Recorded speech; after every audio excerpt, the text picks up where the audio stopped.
Hello, everyone. This is BigReed with another episode of Gaming's Lost Memories, episode 15, Microsoft's Journey to a Third-Party Developer, part 2. And in this episode, we are going to be focusing on the Xbox 360. So, I thought a lot about how I kind of wanted to go about this journey and what kind of started this podcast, in case you haven't listened to the first episode, is in recent news, it seems Microsoft is finally flirting and acknowledging the idea that they might not manufacture hardware anymore. But they have come out and said, Phil Spencer and a lot of their other executives, and even past presidents that, I think that are still involved with Microsoft to a certain degree. What happens with these CEOs too is they'll or these executives is they'll retire and then join the board, so they're still kind of privy to a lot of the knowledge. But the Xbox brand doesn't seem to be going anywhere. However, it does seem like Microsoft is preparing a way out of the hardware manufacturing business. So that's kind of what started this podcast idea for this little series. It was going to be 4 parts originally. It might be 5 now because I think I'm going to have to split the Xbox 360 portion up, just due to the amount of massive change that happened during this time that I think we kind of all forget. Just from like a technological standpoint, how all 3 hardware manufacturers responded over the previous generation.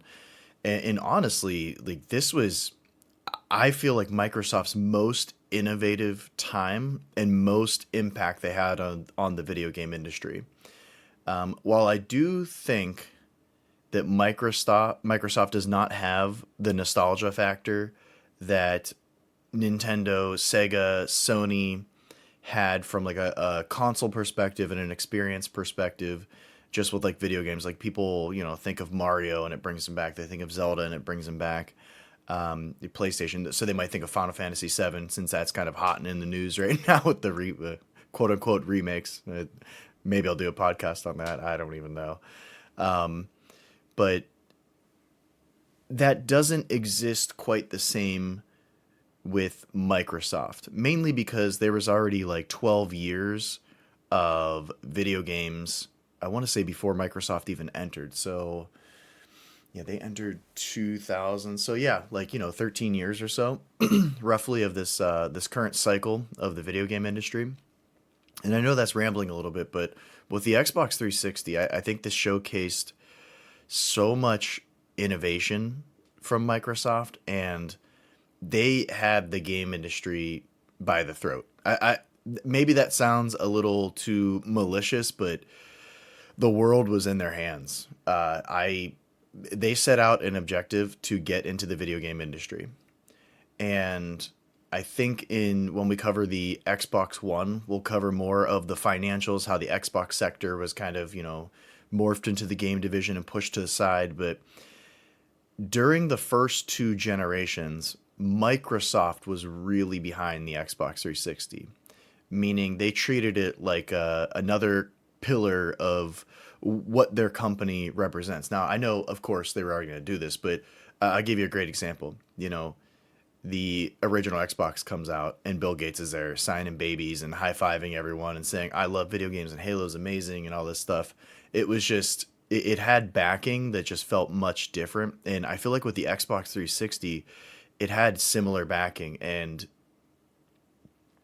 it seemed that Microsoft was able to kind of look at the industry where it's at and basically create the foundation. And now that I'm kind of like thinking of this, I feel like they might have created the foundation for where the video game industry is currently, in terms of technology, online games, friends lists, just the connectivity, Xbox Live, just bringing everyone together. You have a friends list, you have achievements, you have this.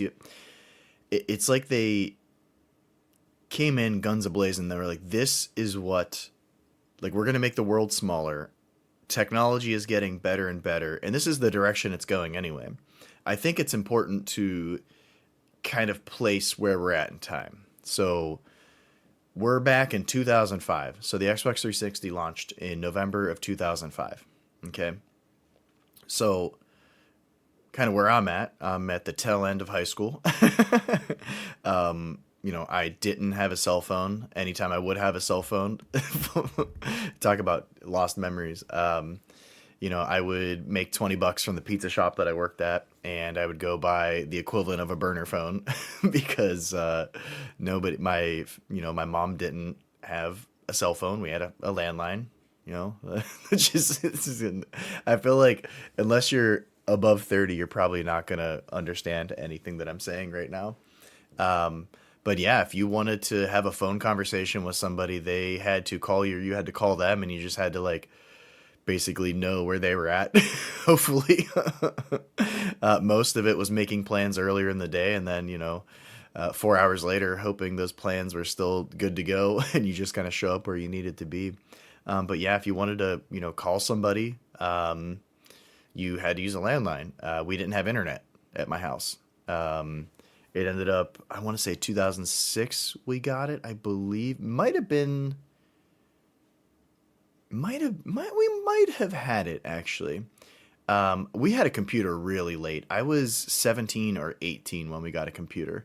That memory's a little hazy, but it was just the internet wasn't in your pocket. The iPhone didn't come out till 2007, and when it came out, it was the original iPhone. Like smartphones weren't dominating until probably like 2010, 11. People started kind of getting on board, and that was around the time of like the iPhone 4 is kind of when like, smartphones started picking up and everything. People would have Blackberries, but the functionality just wasn't the same. There were websites, don't get me wrong. I was on GameFAQs well, pretty early, but that might tell me when I had the internet, because I think the first thing I did was I made my own GameFAQs account. I was like so excited. So it might have been 2004 or 2005. But the landscape of the world was just entirely different. And going into this, so with the original Xbox, Microsoft kind of laid the groundwork for what they were expecting. So Halo 2 had online multiplayer. So it's like, hey, people are willing to sign up for Xbox Live. We can have a friends list. We can kind of shrink the world. Like you can play just like you would play in your living room using this new technology, and shrink the world, play with your friends online as if they were in your living room. Because honestly, life's busy. You can't be in the same place, same time. Like, anytime we'd play Halo or Smash Brothers, like per the previous podcast, it was like an event. It was like, oh, this weekend we're going to do it. We're finally able to coordinate everybody. But you know what? You might be able to log in on a Tuesday night and play an online game together now. It also, so a few things that are unique about the Xbox 360. So we'll kind of go through what was unique about this generation in regards to Microsoft. And I think what we're going to do is we might touch on some games lightly, but I think what I'm going to do is split this podcast in half. This will kind of give you like the groundwork, the layout, some personal stories, what Microsoft did. And then I think I'll do a part two, Xbox 360 part two. The naming's going to be very confusing. It's going to sound like a Kingdom Hearts game. I'll probably, take a look at like 10 games and maybe just like break them down on the games experience. Cause I think there was a lot of new IPs that came out of this gen as well. But you take the Xbox 360. So let's go back in time. We're at 2000, 2005 here, right? 2004, 2005. Okay. Microsoft got lucky. The PlayStation 3 and the Nintendo Revolution, the code name of the Nintendo Wii, was not going to be ready until the following year.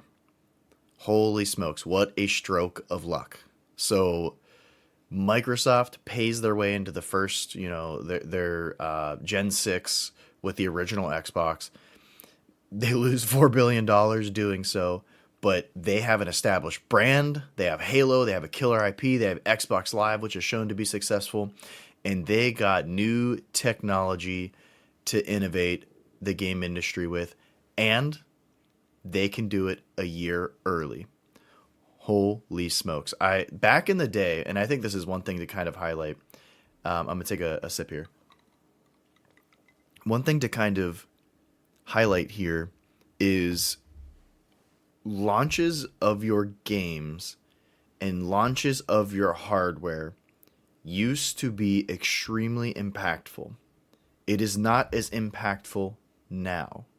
And to give you an example, it's the same reason why E3 was impactful during this time, right? So up until, now of the Gen 7, E3 was huge.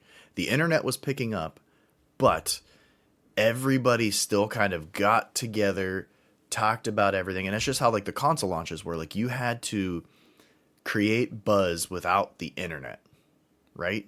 Or without relying on it. Like now you can say, hey, we got this awesome new game. If Grand Theft Auto 6 said it was going to release tomorrow, everyone would still buy it. It'd be completely fine. I honestly think now that a big IP or a big game can launch, you know, literally at any time, whenever. You can throw a Mario out whenever. You can throw a Zelda out whenever. I don't think it really matters anymore.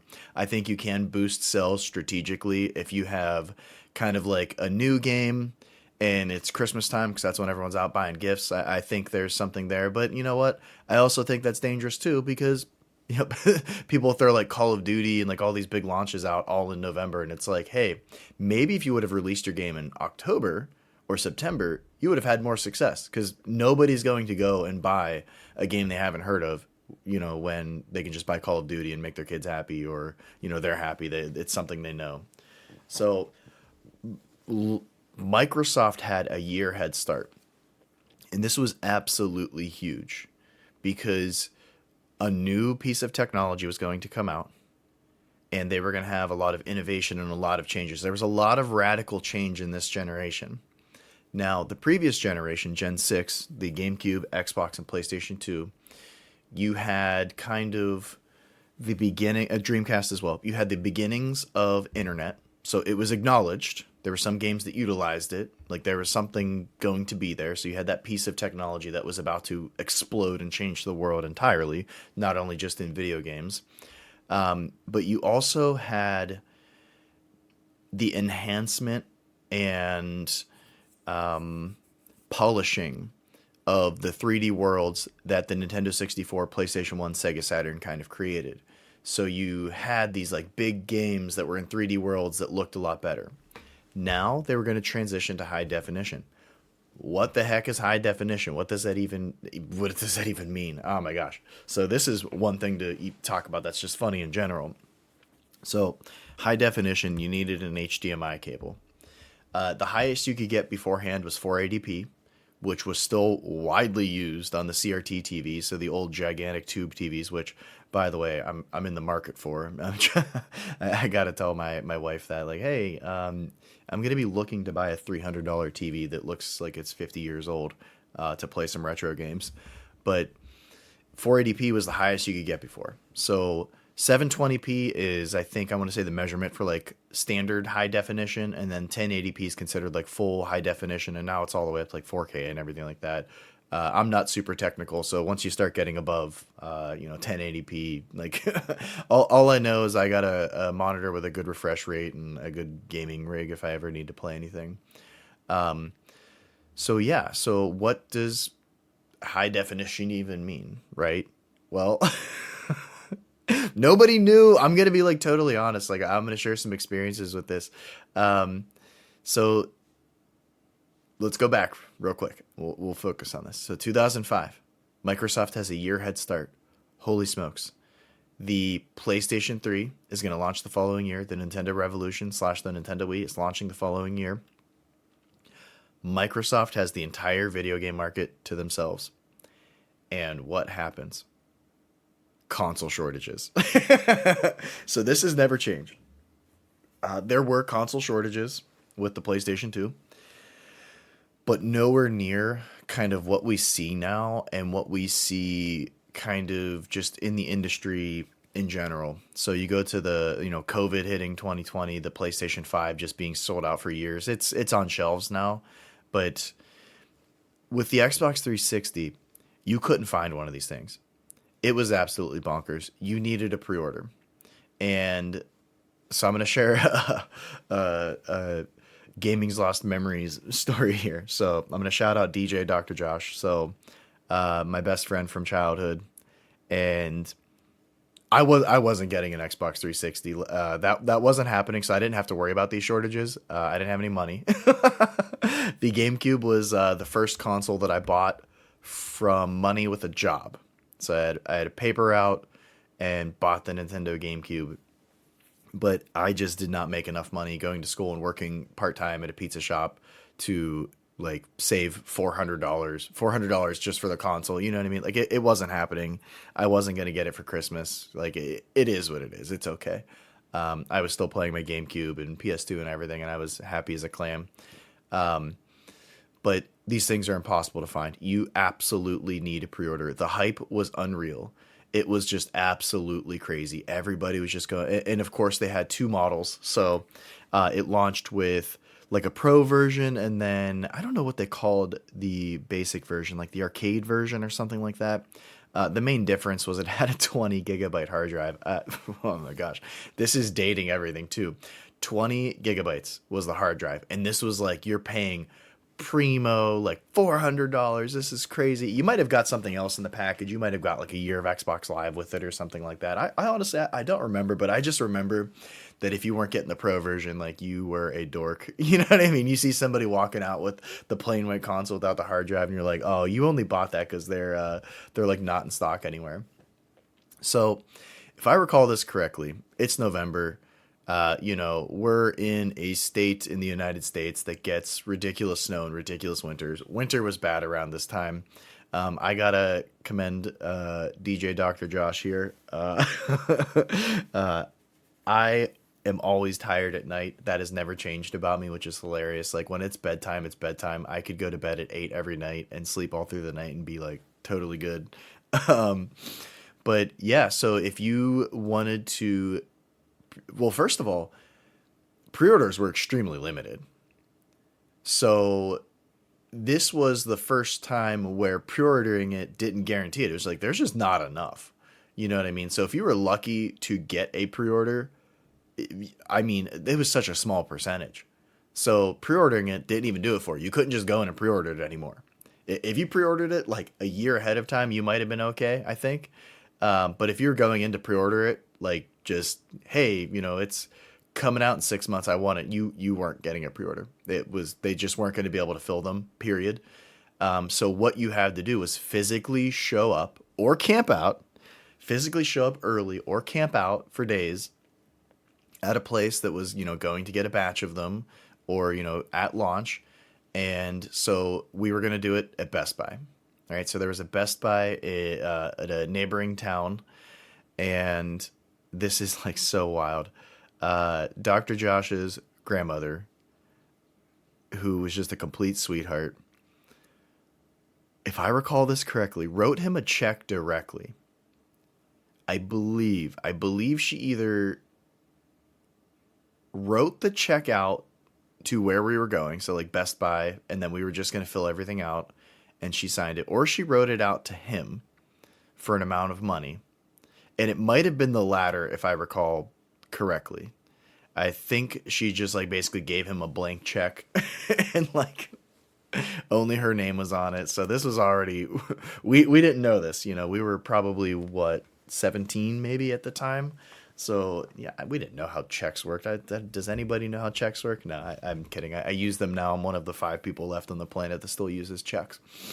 But you had to camp out for this. There were not Xbox 360s anywhere. It was just one of the craziest things I've ever seen. And what's funny is this gen was kind of, I don't want to say plagued with it, but literally you have a console coming around the next year, the Nintendo Wii, that was going to be sold out for 2 years straight. Like it was just pandemonium. But I just remember you couldn't find an Xbox 360. You could buy some games. You could buy a controller. You couldn't find the console. And man, maybe if you had a really good relationship with somebody you knew, they could have like tucked one aside, but I don't even think they were allowed to do that. I think the rules were like so strict with this.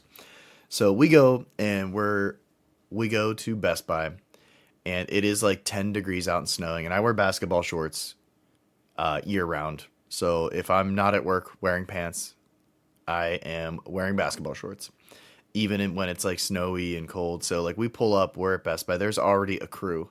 There's people playing Smash Brothers, waiting for the next console. You know what I mean? People playing Game Boy. I think we brought our Game Boys or something like that. And yeah, you just kind of plopped in line and waited. And I don't know if we went the night before, if that's all that we did, which was interesting because you had your super hardcore people that basically had like sleeping bags and tents and chairs, and they were in line and waiting. And you also have kind of like the rules of getting in line and everything like that. Like you don't cut, you don't just walk up past the door. It's like, hey, if you're getting an Xbox 360, this is the line. And much to Dr. Josh's credit, he did, I believe, stay outside most of the time. I think there were some times where we were able to set the chairs up and like our place was held. But I think early on, like by the time we got there, there was a handful of people. So not that many, but it did start, lining up, and there was a pretty decent crowd. I remember like, first of all, I was sleeping in the car with the heat on. I was like, dude, I'm passed out here. I gotta go. I fell asleep, so I know he'll tease me about that. But yeah, so like as morning came, and it's like starting to four, it's like 4 a.m. and it's starting to get like brighter and everything like that, because it gets bright early due to daylight savings time in our area in the winter. And I just remember like, okay, it's getting ready. The people, the Xbox Xbox employees, the Best Buy employees are starting to get ready. They're opening early for the launch, so I feel like they opened at 6 a.m. to be honest, because I remember around like 4 or 5, like things started. It was either 6 or 7, and things started kind of like getting lively. And what they would do is they would come out and they would go through the line in order and hand you a tag. So it's like a little card, right? Probably like 5x7, the size of like a pitcher. And it would be like Xbox Pro, Xbox Arcade, or whatever they called the other version. Or was it Premium? And I can't remember. But you wanted the Pro. And they would walk through the line, and they had so many of them. So it was like, hey, we have 30. It wasn't even a lot. They might have had like 30 to 50 of them, if that. They had so few. It was crazy. And they would walk through the line and hand them out. And I remember I didn't get handed one. And I was like, hey, why are you assuming that I'm not getting one here? Because my buddy, Dr. Josh, got one. And I was like, hey, just hand it to me, because I could have like sold it. There were people doing that. I do recall a couple people like, hey, like walking out into the parking lot. Like, hey, you want to, buy this and get you in line. I don't remember if anyone bought that. I feel like they probably did. Honestly, it was just complete craziness. But one thing that I remember is after they handed all those out, and it's like, you're either getting one at this point or you're not. You either have the little card / sheet of paper that says that you're getting one when you get inside, or you are not. And I just remember like these moms, rogue parents, I guess you would say, and I get it. Like as a parent now, like I get it. But they showed up a little bit before, and they're like walking towards the door, and they're like looking at this crew, and they're like, and we're just like, yeah, if you're here for the Xbox 360, they already handed them out, and you're not getting one. They're like, oh. It's like, yeah, you can't just walk up to the door. Like first of all, the guys up front will probably, challenge you to Smash Brothers if you try to get too close up there. But yeah, it just wasn't happening. But then the doors open up, and you basically walked in with your card one at a time. And I believe they handed you the console, or they sent you to the place to check out, and you would hand them your card, and they would ring you out like, hey, do you need any games? Do you need any of this? And this is where it gets spicy, because we have a check, and it was either blank written to Josh or not signed by her or something like that, because his grandmother, it was like her check with, a bank account with her name on it. So, we have the ability to buy one, or I should say we have the rights to buy one in our little card saying we can buy an Xbox. But we didn't have the means. Like we didn't have a debit card. We didn't have a credit card. That's what should have happened. Oh my gosh, that would have made life so much easier. But once again, 2005, it's going to sound crazy. People had debit cards, But it wasn't super common. There were still a lot of people, like my mother didn't use a debit card, didn't use any credit cards. His grandmother didn't. Like it was just how that generation was. It was slow to adopt with that stuff. So I physically don't have any money. I had maybe like $20 to my name total. That's like all of my worldly possessions. And so the Best Buy employee is basically saying like we can't use this check to pay for this, and we're just like, okay. And I remember Dr. Josh doing his due diligence of trying to get him to accept it. Honestly, like I look back at that now because I worked at Best Buy for a year there, just part time while I was going to school, and I'm like, man, we just couldn't have taken that. Like, I wonder what prevented it. Like, was it not signed? Was it signed? Was it written out to the wrong person? Like, I don't remember. I felt like we could have just filled it out. Maybe we didn't know how to fill it out correctly. Like, maybe she needed to sign it. Maybe the ID needed to match. I don't know what prevented that, but it's just it seems silly. Like I honestly don't know if the policy in general is if somebody uses a check, you have to verify their ID. I honestly I don't even know. But we couldn't buy this thing, and we're like standing in line, and you just feel the people behind us like staring daggers into us, like let us buy our Xbox. So like we're getting warm, and I'm like, bro, I don't even know what to do. Like I'm here, I'm just the passenger. I'm like I don't know what to do. So we have to leave. They tell Josh, Dr. Josh, that they will hold the console, which is shocking. I like can't believe that they even agreed to that. Um, and we have to leave. So we walk outside and we're like, he might have had a cell phone. He might have had a flip phone at the time. I cannot remember. I don't think I had a phone at that point in time in my life. But he might have like called his dad and said, "Hey, this is what we're going on." And he had to work in the morning, so he worked at McDonald's, so he had to go in for a shift that day. So we were just like, "Oh man, we waited outside. Like this is such a letdown." So we basically went to any store around us just to see if we could figure this thing out. Like, okay, can they take the check? Can they do this? Um, One of the places we went into was Sam's Club, and I just remember going into Sam's Club because I'm 17, I don't have any real world experience, and I just remember going into Sam's Club, and there's a Kanye West song that I've always teased where he's like, "Man, they carded me at Sam's Club," like, and like looking back now, I'm like, there were other implications for his view of it, but I'm like, we got carded. Like I'm like now, when I had a Sam's Club membership, every time I walk in, they card every single individual who walks in there. But I just remember going in, and obviously we didn't have memberships, and we're just kids, and they're like, you can walk around, but you can't buy anything. Like you're not members here. You got to sign up. So even if we had an Xbox 360, you can't buy one anyway. Like this lady's just giving us the business in the beginning. Josh is mad at this point. Dr. Josh is like fire's coming out of his ears. We go back in the electronics section, and they have some Xbox 360 games. We're like, oh, look at it. We're like, we're so close. We just need the console. And yeah, we have to leave. I think we went to Walmart. We went to a few places, and they just didn't have it. And by that point, it's like, okay, we have to get back home because he has to go into his shift, and we have to figure this out.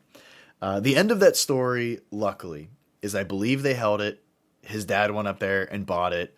We're all good to go. He has the Xbox 360. Okay. But the shortages that were a part of that generation were just crazy. Now, luckily, unluckily, luckily, that didn't matter for me because, I had some time to kind of, graduate high school, go into the military, and, I didn't game for a while there. So I don't think I really started playing Xbox again until to like 2007, or just gaming in general, because like obviously it's going through training.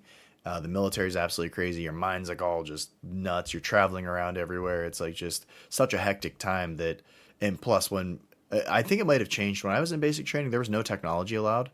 So like once again, people pretty much didn't have cell phones. If you did, it was like a crappy flip phone.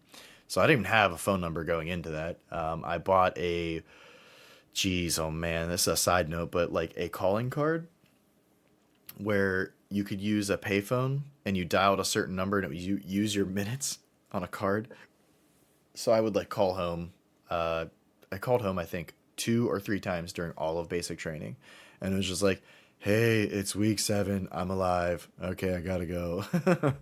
um, but yeah, so this time was crazy. So one of the other interesting things that happened. So not only was there a massive console shortage, and not only did it launch with some interesting games, which I think we'll cover next podcast, but it also launched with the capabilities of having high definition technology. Now, everything is branded HD, everything is HD. Any device that, so I don't know if you're listening to Spotify, Apple Podcasts, the actual RSS website that I host from. I don't know where you're listening, but guess what? Whatever you're listening on is high definition. Like you're looking at some type of monitor that's HD. It's so commonplace now, and it makes so much sense that, like, if you sell a device that doesn't connect with an HDMI cable, it's like, what are you doing? Like, it's just, crazy. Or, a wirelessly connected tablet or a cell phone, So it wasn't common. And to be honest, I don't like people didn't really know what HD or high definition even meant. And IGN, so was probably, I would say, when I was growing up, the biggest gaming message board by far, and the biggest place where you would go to either discuss games, or to get hints and guides on games was GameFAQs. They dominated that space. That website's still around. You can still get the facts. You can still get the message boards, but there's a message board for everything now. So I think those have shrunk. I'm not really sure. I'm not too keen on that scene anymore. But the biggest website was IGN. So IGN.com. They're still around. It's not really even a gaming website anymore. There's gaming stuff on there, but it's all basically all media, and that just kind of that's kind of the natural cause of thing. There's not many strictly gaming websites or news sources or anything anymore. They kind of all have branched out or went away or went to like Reddit message boards. You know what I mean? Like the world's changed a lot there, but at the time, nobody really knew what high definition was or how to access it. Because I think you had to buy. This might be the other thing. I think the HDMI cable only came with the Pro version of the Xbox 360.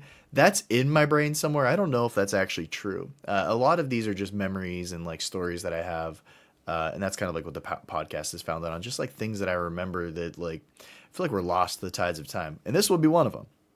I don't even know if you can find this article anymore, but I remember years later reading the original article for like the Xbox 360 first impressions on IGN, which is why I brought them up. And they weren't sure of how to hook it up. So it was like, okay, how do I know I have HD? Like, oh, I need the special cable. Okay, that's a good first step. We need a special cable. We need an HDMI cable. 2, you need an HD TV or monitor. Oh, biscuits. So it's like, the TV I might have might not even be HD. What does that even mean? Well, guess what? There were also widescreen TVs that were released at the time that weren't high definition. There were TVs released at the time that looked like the current TVs, like the wide rectangular displays that weren't high definition. They were your standard definition TV. They just had that wide, and they were like 6,000 pounds. Like, so it was the Wild West out there. It was like, how the hell do I buy? And sorry, how the heck do I buy an HD TV? Like, what does this even mean? And it needs an HD, HDMI port as well. So I remember them talking about how like they hooked it up and they were like, I don't really notice a difference. This isn't that great. And then, an update to the article or like a little bit later, like, they're like, hey, we finally figured it out. Like, these are the 3 things that we had to do. And we had to go in and change a setting because like, the Xbox also might have defaulted to standard definition, which I'll tell a little bit of his story there as well. But yeah, they get it hooked up and they're like, whoa, okay, everything's really bright and like clear. Like it looks different from the previous generation. So you have to remember with this 6th generation of technology, it was the last technology, the highest display you could get up was 480p, which I'm really happy with 480p on retro consoles, but they weren't designed to be widescreen. They were designed to fit on a square display. They were also designed to be on a CRT TV, meaning the developers would use development tricks to match the technology. So a great example, and I saw this and I was like, this explains it perfectly. So there's You can look at the Final Fantasy VII character portraits, and you can look at them on a CRT TV, and you can look at the HD like upscaled version, and the upscaled version makes it look like real pixelated and terrible and yada yada. And this has been a big thing for me. Is like I want to go back and play some retro games, but if they're not available, through emulation on a main console, like how the Xbox is backwards compatible, Nintendo Switch has Nintendo Switch Online. If it's not like that, you pretty much need to play it how it was supposed to be displayed. Because when you see those same character portraits on a CRT TV, they look incredible. And it's like, yeah, I knew in my mind, I remembered how it looked, and the graphics, like, for certain things, didn't look that bad. I think Final Fantasy VII looked graphically terrible, and I thought that at the time, but that's neither here nor there. So yeah, it had high definition. So what was so interesting here and kind of funny as well, is the televisions weren't all available in high definition. So this is one of the other crazy, periods in technology where it hadn't kind of like caught up yet. So you had the Xbox 360. A great parallel to this is the Dreamcast having a 56K modem. It's like, yeah, it was there. Yeah, the technology was out there. It wasn't widely adopted. Everyone was kind of confused by it. It wasn't really mainstream, and it would grow to be something permanently, you know, uh, permanent in the technology landscape and cultural impact of the entire world. Everything is high definition now. Everything is connected to the internet. I think that's like the greatest parallel. So I would say, Microsoft innovated here. I think the technology had to go there, but Nintendo didn't with the Wii, which was really interesting. It's something that wasn't widely adopted at the launch, and it's like, hey, are we gonna, add these expensive components in when people don't even have these televisions? Now, when HD TVs finally kind of came down in price and became mainstream, the adoption rate was just wildly. It was like everybody had an HD TV, and you can buy a like 55-inch HD TV now for like $250, like a decent one. It's crazy, and they were like $1,000+ for like the bare minimum on a 22-inch screen. It was just wild. So, oh my gosh, and this is gonna make me so sad. Uh, I left for the military in 2006, so I did not own, I believe, an Xbox 360 until I want to say, ooh, 2000, late 2007 or 2008. And that was kind of when I got to, it might have been like late 2007, mid to late 2007, I believe. And, well, actually, no, it might not have been. It might have actually gotten to 2008. The reason why I say all of that is I had to go through a lot of training. I didn't have a home. I was constantly moving, but back home, my childhood home, I left a lot of my stuff behind. I feel like that happens, and I feel like, that's something all parents kind of go through. Is like, okay, now I got to throw all my kids' crap away if they didn't take it. Um, I had the best CRT TV ever that could do 480p, that had, quote unquote surround sound speakers, that had flat screen. I would absolutely like karate chop a puppy. No, I would not. I would never karate chop a puppy, but I would, man, just love to be able to go back in time, step into a time traveling machine, step out, grab that TV and bring it to now. I wish I kept it. I have no idea where it is. I think it got, thrown out, when the house got sold and everything like that. But funny enough, like I didn't have an HD TV for like ever. I'm trying to think of. I'm pretty sure. Oh my gosh, like I think I gamed the Xbox 360 on a dumpster TV for probably too long, like a couple of years. I want to say, if I recall correctly, in 2009 when I was discharged from the military, um, I bought at the same time the PS3 Slim console.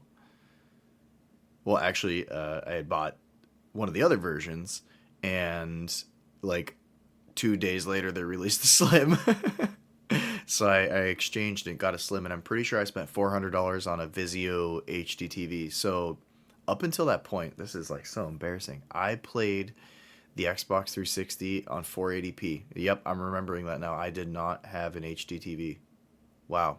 So what I did when I bought the 360, I got a PS2 as well.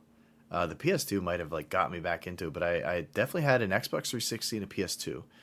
I had a PS2 Slim, and how that came about was I was walking down the barracks hallway and I look over and there's a handwritten like note on the door and it's like selling a PlayStation 2 for like, $50 or something like that. Comes with a game. Came with like these crappy, I don't know, motocross games. I don't even know what they were. And I was like, that's what got me back into gaming because I didn't game for a couple year period there. And I just remember I knocked on the door and I think it was like Thompson came out and was like, yeah, I'm selling it. And I was like, I will go to an ATM and get money and be back. And he's like, okay. And I think I gave him $60. I like let him keep the 10. I was like, well, you don't have to break this. Here you go. And I'm pretty sure I bought an Xbox 360. And originally, oh, this is so embarrassing. I took my Xbox 360, needed a way to play it, right? So I needed a TV. And I went to Walmart, and they had HD TVs, but I was like, this newfangled technology, who even cares about it? And it was confusing. I didn't understand it. And they still sold CRT TVs. So in Walmart, they had like some HD TVs. They were all small and extremely expensive. And then they had some CRT TVs. And I didn't want to spend a lot of money on a TV. This is so embarrassing. And I bought a 13-inch black CRT TV that was just a complete, like, it was so small. I don't know why I did that. And keep in mind that like no, they're small anyway. Because they're the square displays, like a 13-inch TV. Could you imagine? Like, I don't know what I don't know what I was thinking. I bought it. It was heavy. It was stupid. It was cheap. It's like $89, I think. And I brought it back to the barracks, and that's what I played on. And everybody made fun of my TV, and I'm like, hey, whatever. But I remember my roommate Ruts, which that's a whole other ball game of just stories and everything like that. Found a dumpster TV, and I can't remember if he gamed on it for a while or if he gave it to me directly, but he went and found a TV by the dumpster outside of the barracks, and it was probably like maybe 20 to 24-inch silver CRT TV with some dumpster juice on it, and there was no dumpster juice on it, but like some dents in it and everything like that. And yeah, we brought that in, and he might have used it for a while till he got a 22-inch HD monitor or TV or something like that.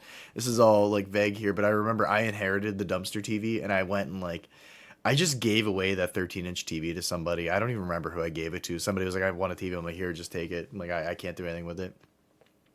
And I gamed, for the next like, year and a half or however long on the Xbox 360 and PS2 on a TV that we found in the dumpster. There was a CRT TV. So I didn't experience high definition for the longest time. I had a laptop that I think was technically 720p, maybe.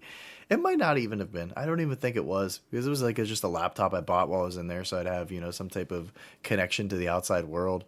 But yeah, I just gamed games like Fallout 3, Gears of War, Halo 3 on this TV, and like looking back, like I can't even remember how it looked in my head, because I think it's just absolutely hilarious that I did that. Like, who would do that? It was just like it was the greatest TV. I wish I had it now, because like I could play retro games on it. But yeah, I bought component cables. Don't get me wrong. I was displaying 480p, baby.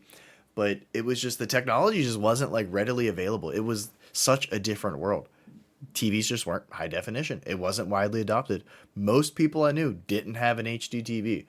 At that point, probably 2009. By the time I was getting out of the military, going back home, and everything like that.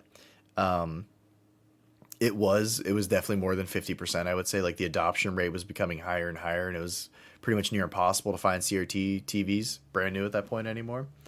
But yeah, so they launched with high definition, which Everything's high definition now. Like the games could be displayed. They looked so much more clear. It was just there was clarity. It changed, the widescreen display. It changed how games would operate, be designed, and look permanently going forward. And I think we got to mention this as well. So two other components kind of to the Xbox 360, and then we might wrap this one up here. Uh, Xbox Live Gold and the achievement system.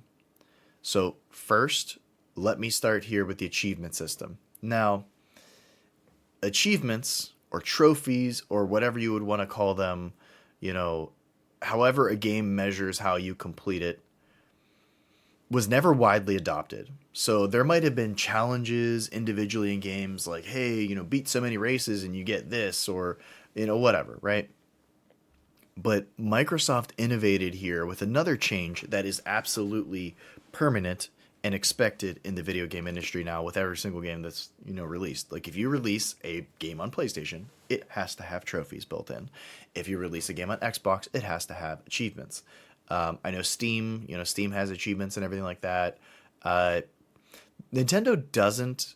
However, a lot of their games will have challenges. Like you'll have Mario and everything like that, where it will have set challenges that you can, accomplish and get, track essentially. But they kind of do that by game, which is a little frustrating. But achievements came out and it was like, whoa. Okay, so every single game had 1,000 achievement points that you could get, and you had a gamer score. So that was one of the coolest things early on. So not only did you have like your friends list on Xbox Live, but you could compare achievements, you could take a look at scores, and it was a lot of fun. Now it also it also created the chase for the score. So to get the high score, like play all these like crappy games you might not have played before, or game developers would make achievements that were too easy because they were like, hey, what is this? I don't know, we need achievements. So I think it's like Avatar The Last Airbender had a game on early on the 360 where you can get 1,000 achievement points, and it's funny, if people are padding their achievement score, you will find Avatar on there, but you can get it in like 10 seconds. Like you just keep pressing a button and it just like unlocks them all. It's like you've mastered everything.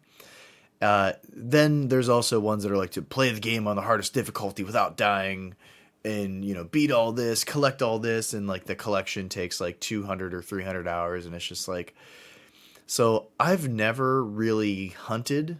It is fun and it would be fun to play games like that. I think it does add a lot of value, but Microsoft kind of had to tell developers, which is really interesting. Like, hey, you have to do this to have a game on the Xbox.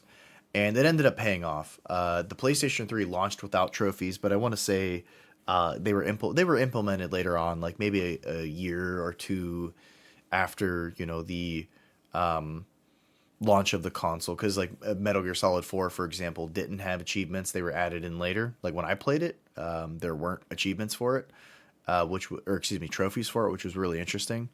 But that was another innovative thing with Microsoft is that collection and growing and like, hey, this is your digital library and these are your quote unquote achievements of your gaming career. I thought it was really cool. But you do run into some issues. So like, I like achievements. I don't think they detract any value from a game at all. I think they can only enhance value because you don't have to go after the achievements. So if you buy a game that you love and you just play and beat the game, that's totally fine. There's absolutely nothing wrong with it. And if that means you got, only 400 of the 1,000 achievement points, like who cares? You had fun. However, I do think certain things happened with achievements that I feel like you should be able to buy a game and get the achievements at any point. Like I should be able to go and buy an Xbox 360 game and be able to unlock all 1,000 achievement points at any point.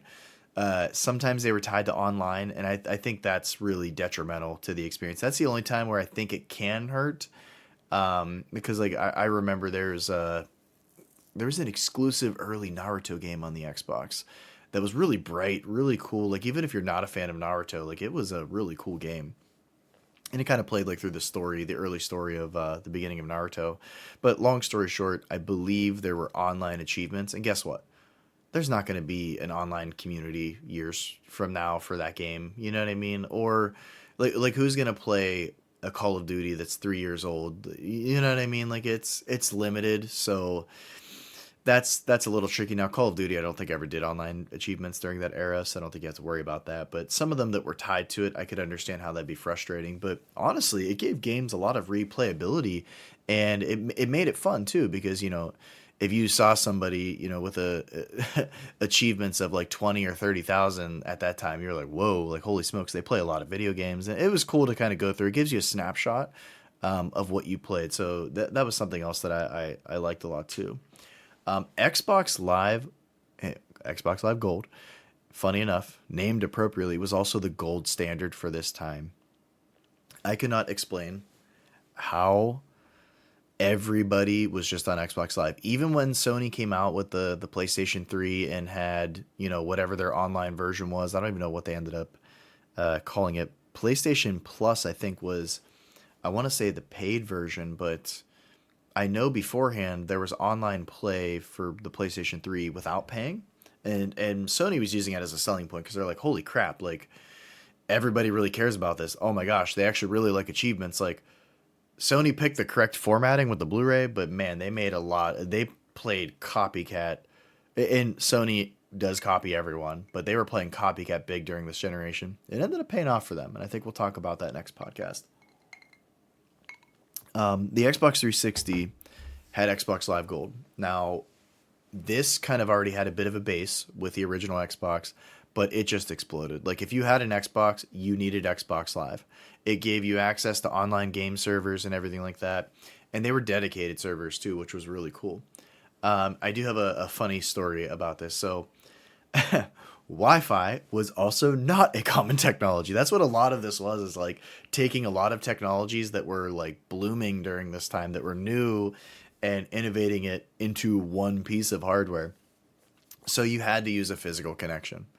Well, guess what? I didn't have a physical connection. I didn't have internet while I was in the military. So what I ended up doing was the person who was roomed next to me in the next room over bought internet. So he had somebody come in and install internet. And I was like, whoa, I don't even know what this means. And he had, Wi-Fi router. And I was like, oh, well, how about I pay you every month and I'll just connect my Xbox to it. And this led to a kind of a funny shenanigan here.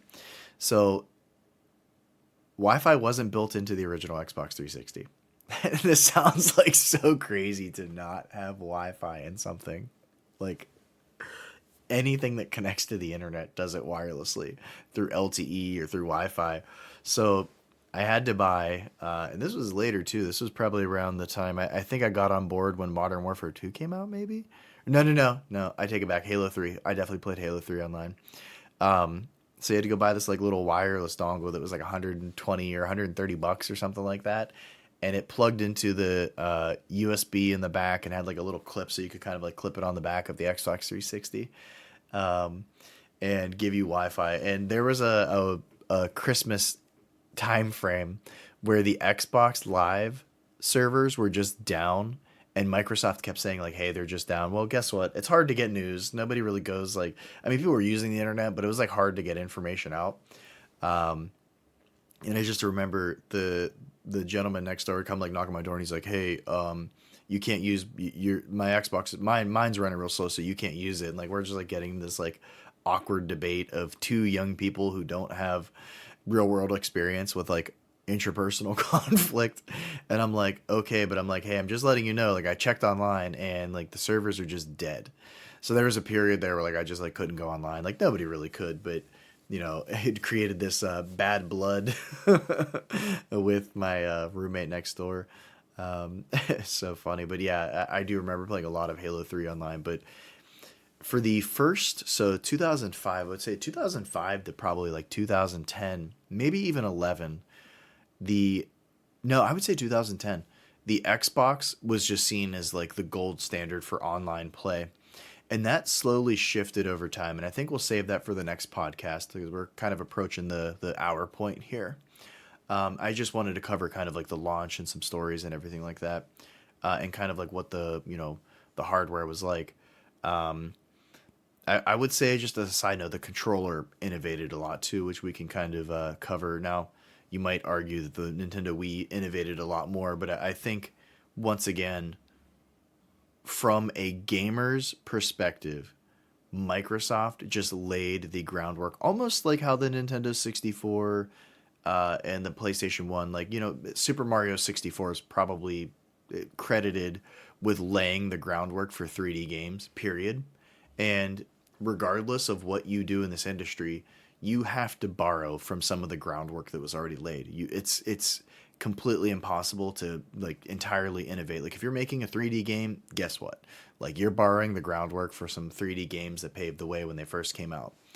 And I feel like that's what Microsoft did with the Xbox 360.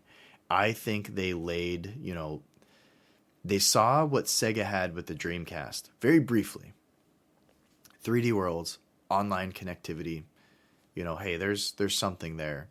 And I think they just knocked it out of the park with the hardware, outside of a topic that we kind of skipped over, the Red Ring of Death, which I think we're going to cover next time as part of like the sales perspective and gaming perspective. But the controller was just, perfect. They, in, later versions, added a little bit of bulk and feel to it and everything like that. But it was just like, once again, a standardized controller that every developer could utilize. Xbox Live, online play that every developer would have access to and could use. Achievements. Every single video game going forward now has achievements. They just really, this was their golden era. And I know they call Xbox Live Gold, but I really think this is the time where Microsoft was innovative at the launch of the 360 and leading into it. And I think that they were really good at securing first and third party and second party content. I think they shook up the previous generation of Sony dominating the hardcore gaming space. Microsoft took it over. And going from Gen 6, so we'll wrap it up here. But going from Gen 6 to Gen 7, Sony dominated. 155 or so million PlayStation 2 sold. Guess how many Xboxes? Like 24 million. That's a huge difference. Microsoft launched with the Xbox 360, ran with that year of momentum, and just put Sony on the back foot and completely took over the hardcore gaming space. And to be honest, the first like 2 or 3 years of that generation, I didn't know anybody that exclusively had a PlayStation 3. Not a single person. And to come from like, hey, I had to, if I wanted to have the hardcore gaming experience, I needed a PlayStation 2 for all of the, games. And like, you had the greatest selection of games, in my opinion. I love the GameCube, don't get me wrong, but the PlayStation 2's library is just absolutely insane. And you pretty much needed it if you wanted to really say that you gamed pretty much everything in that generation, or you were a hardcore gamer. And everyone can debate that. But regardless, the people that had that console, a lot of them went to the Xbox. Or guess what? You were waiting on the PlayStation 3 to come out and not suck. And guess what? It stunk up the joint for years. And Microsoft was just like a one-sided fight. It was crazy. And then you have Nintendo out in left field just doing their own thing. Like, we're not even going to touch the hardcore space. We're going to sell to grandmas. And they were absolutely crushing it. It was a really, really interesting time, and I have a lot of fond memories. And the Xbox 360 is ultimately one of my favorite consoles ever. So I think now that we're approaching about an hour here, I think what we're going to do is for the next podcast, we are going to cover we're going to cover the Red Ring of Death, HD DVD versus Blu-ray, kind of the sales cycle and what that generation looked like. And then I think I'm going to grab like 5 to 10 games, maybe even less, 5 to 8 video games on the 360 that kind of define the console for me, and kind of talk through those experiences there. So thank you so much for listening to another episode of Gaming's Lost Memories. I really look forward to continuing these podcasts, especially in this kind of, Microsoft's journey to a third-party developer breakdown. And I look forward to talking to you next time. Thank you.